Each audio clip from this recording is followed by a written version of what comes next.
kapusi! Welcome to the Fast Cook Pork Binagoongan edition! Ready, set, cook! First step, igisa ang BSK, bawang, sibuyas, kamatis.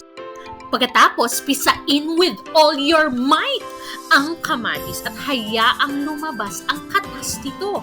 Ito nga pala ang ating top secret ingredient para mas kaboom ang ating pork binagoongan for today's video. O chika minute muna tayo mga kakusi ha. Gusto ko talagang mag-sorry sa inyo dahil medyo na-late ang pag-upload ng video na to dahil sobrang busy tayo for the past few days. Naging hectic lang ang schedule ng lola nyo. Wow, artista lang. Talaga, te. O siya, back to regular programming tayo. Igisa na ang menudo at kasama ng ating BSK, bawang, sibuyas, kamatis.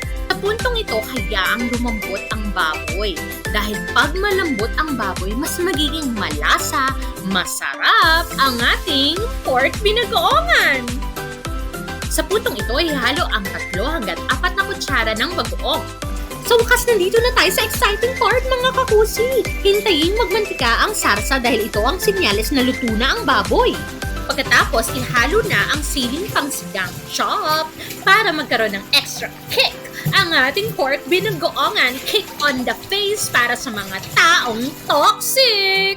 Sorry at napahugot ako doon. Anyway, magsandok ng isang kalderong kanin at itag mo yung kaaway mo at sabihin mo sana kasing sarap ng ulam ko ang ulam mo ngayon. Charat! Thank you for watching the Fast Cook, mga kakusi.